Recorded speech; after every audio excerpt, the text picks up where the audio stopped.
নমস্কার বন্ধুরা, DipasThoughtSpicyHot সবাইকে স্বাগত জানালাম। ছাদ পাটায় প্রচণ্ড গরমে দুপুরবেলা শরীরটা একটু ঠান্ডা করতে ভাতের সাথে খাওয়ার জন্য আজকে বানিয়ে ফেললাম লাউয়ের ঘন্ট। রেসিপিটা দুর্দান্ত, খুবই সহজ সরল, অথচ শরীরটা শীতল হবে। তো চলে আসুন কেমনভাবে আজকে বানাই লাউ ঘন্টটা আপনাদেরকে দেখিয়ে নিই। প্রথমেই কড়াই বসিয়ে নিয়েছি, তাতে অনেকটা পরিমাণ সরষের তেল দিয়েছি, বেশ গরম হয়ে গিয়েছে। তারপরেই আমি দিয়ে দিলাম ফোড়ন হিসেবে দুটো শুকনো লঙ্কা, বড় বড় শুকনো লঙ্কা ছিল, পেটটা সামান্য ফাটিয়ে দিয়েছি। তারপরেই বেশ 1 চামচ পরিমাণ মতো গোটা জিরে ফোড়ন হিসেবে দিয়ে দিলাম। এবার আর কিছু না, খুন্তি দিয়ে একটু নাড়াচাড়া করে নেব। তারপরে যখন খুব সুন্দর একটা গন্ধ উঠে পড়বে, তখন এবার একে একে উপকরণ যোগ করতে থাকবো। বন্ধুগণ, রেসিপিটি সম্পূর্ণ দেখবেন প্লিজ। তো যথারীতি আমি ফিরে এলাম রান্নায়, আর এইভাবে লম্বা লম্বা করে আলুর টুকরোগুলো কেটেছিলাম, বেশ ভালোভাবে ধুয়ে নিয়েছিলাম, জলটাও ঝরিয়ে নিয়েছিলাম, সেটা এবার দিয়ে দিলাম। তারপরে খুন্তি দিয়ে আবার ভালোভাবে নেড়ে নিচ্ছি সমস্তটা, খুব ভালোভাবে ধীরে ধীরে বেশ খানিকটা লালচে লালচে ভাব আসবে ততক্ষণ অবধি একটু নাড়া ভাজা করে নেব। এখন কিন্তু আমি একেবারে লবণ যোগ করব না, লবণ দিলেই ঝরঝর করে জল বেরিয়ে পড়বে, তো বেশ একটু ভাজা ভাজা ভাব আসবে না। তো যথারীতি আলুটা ভাজা তো হতেই রয়েছে, তার সাথেই আমি এখন যোগ করে দিচ্ছি অনেকগুলো পেঁয়াজ কুচি, বেশ একটু মোটা মোটা করে কেটেছিলাম।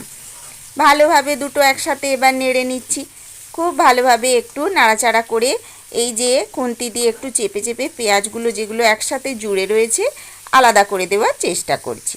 কিছু সময় বাদে দেখুন এখন এরম পরিস্থিতি এসেছে, আরও একটু ভেজে নিচ্ছি। বন্ধুগণ, রেসিপি ভালো লাগলে অবশ্যই লাইক দেবেন প্লিজ, সাথে থাকবেন, সম্পূর্ণটা দেখবেন, আর নতুন বন্ধুরা সাবস্ক্রাইব করবেন। তো আবার ফিরে এলাম রান্নায়। ইতিমধ্যে আমি আগে থেকে বেশ অনেকটা মুসুরির ডাল ধুয়ে পরিষ্কার করে জল ঝরিয়ে রেখেছিলাম।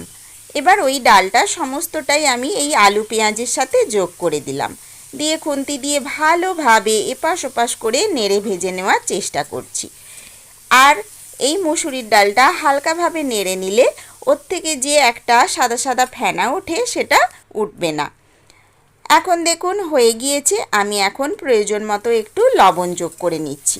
বন্ধুগণ, আজকে লবণটা একটু বেশি পরিমাণে দিয়েছি, যেহেতু লাউ যোগ হবে সেই জন্য এখনই আমি লবণটা যোগ করে নিলাম আন্দাজ বুঝে, আর ডাল আর পেঁয়াজ এই আলুর সাথে ভালোভাবে একটু নেড়ে নিচ্ছি।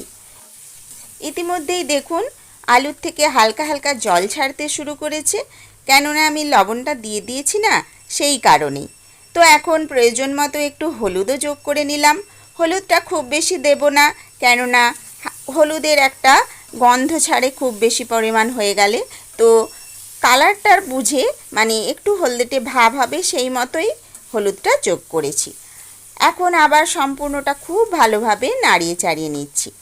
এই নাড়িয়ে প্রথমেই একটু ভাজা ভাজা পর্বটা খুব ভালো হলে স্বাদটা খুবই সুন্দর হবে। তো ইতিমধ্যে হয়ে গিয়েছে। এখন পরবর্তী উপকরণ হিসেবে আদা কুচি করে রেখেছিলাম, মানে ঘুষুনিতে ঘুষে রেখেছিলাম এই মিহি মিহি করে, সেইটাই আমি যোগ করে দিলাম।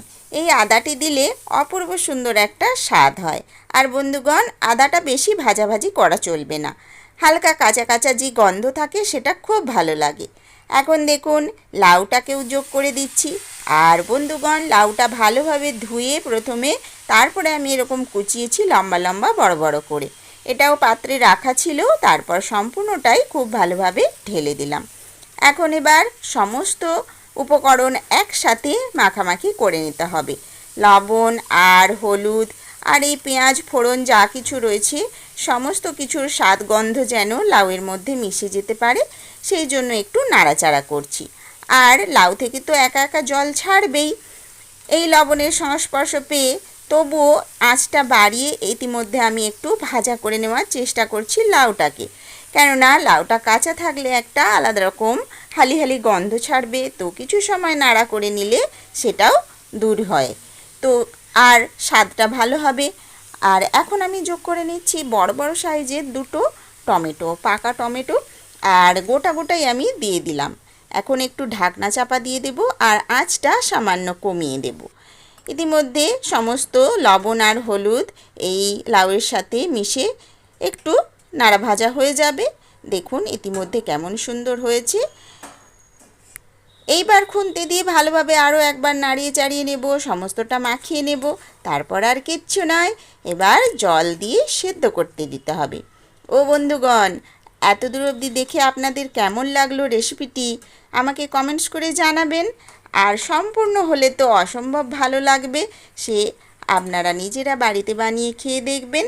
আশা করি আমার এই রেসিপিটি আপনাদের সকলের ভালো লাগবে। তো কথা বলতে বলতে দেখুন হয়ে গিয়েছে নাড়াচাড়া করা। এখন আমি অল্প পরিমাণ জল দিচ্ছি। কেন বন্ধুগণ, এই লাউ থেকে জল বেরোবে, আলুর থেকে সামান্য একটু বেরিয়েছে, টমেটোটাও গলবে, জল বেরোবে। আর যেহেতু আমি লাউ ডাল বানাচ্ছি না, সেহেতু জলের পরিমাণটা অতীব অল্প দিয়েছি। তরকারি হচ্ছে, ঘন্ট হচ্ছে, তো সেই বুঝেই জলের পরিমাণটা দিতে হবে। তো অল্প পরিমাণ জল দিলাম, একটু নেড়ে চেড়ে নিলাম। তারপর ঢাকনা চাপা দিয়ে আঁচটা কমিয়ে যতক্ষণ না সেদ্ধ হয় ততক্ষণ সময় দিতে হবে। বন্ধুগণ, রেসিপি দেখে ভালো লাগলে অবশ্যই অবশ্যই সাবস্ক্রাইব করবেন, কিন্তু অবশ্যই এটা নতুন বন্ধুদের উদ্দেশ্যে। আর পুরনো বন্ধুদের আমার অসংখ্য ধন্যবাদ, নতুন নতুন সুন্দর সুন্দর কমেন্টস করে আমার উৎসাহ বাড়ানোর জন্য আর আমার সাথে থেকে আমাকে এগিয়ে নিয়ে যাওয়ার জন্য। তো বন্ধুগণ, ইতিমধ্যে দেখুন ঢাকনা চাপা খুলে নিয়েছি, ডালটাও সেদ্ধ হয়ে গিয়েছে, তরকারি মানে লাউ তো সেদ্ধ হয়েইছি, আলু সেদ্ধ, সবগুলোই সুন্দরভাবে সেদ্ধ হয়ে গিয়েছে। এখন আমি খুন্তি দিয়ে এই টমেটো দুটোকে খুব ভালোভাবে ঘেঁটে দেব, যাতে এর ভেতরের টকটক ভাবটা এখন বেরোতে পারে। আর আগে যদি ঘেঁটে দেওয়া হতো বন্ধুগণ, একটু সেদ্ধ হতে সময় নিত, ডালটা খুব ভালোভাবে গলতে পারতো না। এখন দেখুন ডালটা খুব ভালোভাবে গলে গিয়েছে। লাউয়ের ঘন্টটার স্বাদ এই ডাল দিয়ে বানালে অপূর্ব সুন্দর হয়। এখন আমি এই যে সুন্দরভাবে টমেটো দুটোকে ঘেঁটে দিলাম, তারপর একটু ঘাটো ঘাটো মাখো মাখো হওয়ার জন্য আলু আর লাউটাকেও ঘেঁটে দিয়েছি। আর বেশ খানিকটা চিনি যোগ করলাম, কেন লাউয়ের তরকারি একটু মিষ্টি মিষ্টি হলে তবেই খেতে খুব ভালো লাগে। এই রেসিপিটি ভাত দিয়ে খেতে যেমন ভালো লাগে, তেমন রুটি পরোটার সাথেও ভালো লাগবে। তো ডিনার হিসেবে রুটি বা পরোটার সাথে আপনারা খেতে পারেন। আর আমি আজকে বানাচ্ছি দিনের বেলায় ভাতের সাথে খাওয়ার জন্য। তো দেখুন বেশি কিছু মশলা নেই, অথচ অপূর্ব সুন্দর হয়। আর এই প্রচণ্ড গরমের সময় আমাদের শরীরটা ঠান্ডা করার জন্য এই লাউ খুবই উপযোগী একটি খাদ্য। তো প্রায় দিন লাউয়ের এই তরকারি খাওয়া ভালো, বা আপনারা সকালবেলা লাউয়ের জুস করে খেলে আপনাদের সবাইয়ের শরীর খুবই ভালো থাকবে। আজকে আমি বাজারে খুব ভালো নরম লাউটা পেয়েছিলাম, তো সেটা নিয়ে এসে আপনাদের এইভাবে যে আমি তরকারি ঘন্টটা বানাই সেটাই আপনাদের সাথে শেয়ার করলাম। তো কথা বলতে বলতে ইতিমধ্যে আমি রান্নার শেষ পর্যায়ে পৌঁছে গিয়েছি। তো ভালোভাবে টকবক করে যখন ফুটে এই জলটা প্রায় শুকনো শুকনো হয়ে এসেছে, তখন সবার শেষে আমি যোগ করে নিচ্ছি বেশ খানিকটা ঘি। এই ঘি যোগ করলে রান্নার স্বাদ আর গন্ধ অপূর্ব সুন্দর হয়। আর যেহেতু সেভাবে বেশি কিছু হচ্ছে না, মানে মশলাপাতি দেওয়া হচ্ছে না, তো সেই জন্য ঘিটা সবশেষে যোগ করলে খেতে সুস্বাদু হবে। নিরামিষ রেসিপিতে এরকম ঘি যোগ করে খেলে খুব ভালো লাগে। আর এখানে ইচ্ছে হলে আপনারা একটু গরম মশলা যোগ করতে পারেন, কিন্তু আজকে আমি এই শীতলতা বজায় রাখার জন্য, মানে লাউটা একটু ঠান্ডা প্রকৃতির, তো ওই জন্য এই গরম মশলাটা ব্যবহার করলাম না। ইচ্ছে হলে আপনারা একটু লাস্টে ভাজা জিরের গুঁড়ো যোগ করতে পারেন। তো আজকে আমি কিন্তু সেটাও যোগ করছি না, একদম সাদামাটাভাবে যেন লাউয়ের স্বাদটা পুরোপুরি বজায় থাকে সেই উদ্দেশ্যে এমনি সিম্পলভাবেই তৈরি করলাম। আশা করি রেসিপিটি বানানো আপনাদের ভালো লেগেছে দেখে। তো সবশেষে আমি একটু নাড়াচাড়া করে নিলাম আর ঢাকনা চাপা দিয়ে বেশ কিছু সময় রেখে দিয়েছিলাম।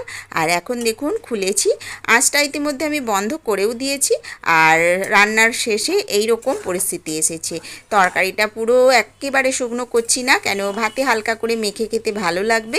এই যেরকম থকথকে টাইপের জলো জলো ভাব রয়েছে, অল্প ঘাটো ঘাটো থকথকে নরম নরম এইরকম সুন্দরভাবে বানিয়েছি।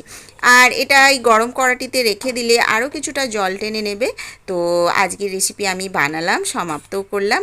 আশা করি আপনাদের ভালো লেগেছে, অবশ্যই কমেন্টসে জানাবেন। এইভাবে আমার সাথে থেকে দীপাস থট স্পাইসি হটকে সামনের দিকে এগিয়ে নিয়ে চলুন। আপনাদের সবাইকে অসংখ্য ধন্যবাদ। নতুন রেসিপি নতুন আরেকটি পর্বে নিয়ে চলে আসবো। আজকের মতো বিদায় নিলাম, সম্পূর্ণটা থাকবেন যে সকল ফটোগুলো তুলেছি সেগুলো সম্পূর্ণটা দেখে নেবেন। কেমন লাগলো অবশ্যই জানাবেন। তো সবাই ভালো থাকবেন আর পরবর্তী অধ্যায়ের জন্য কিছুদিন অপেক্ষা করবেন। আশা করি নতুন ভিডিও নিয়ে চলে আসবো খুবই তাড়াতাড়ি।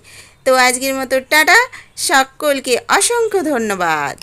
লাউ ঘন্ট খেতে হলে ভিজিট করুন এই চ্যানেলে। রেসিপিটা তো দারুণ, একবার খেয়ে সবাই পেট ঠান্ডা করুন।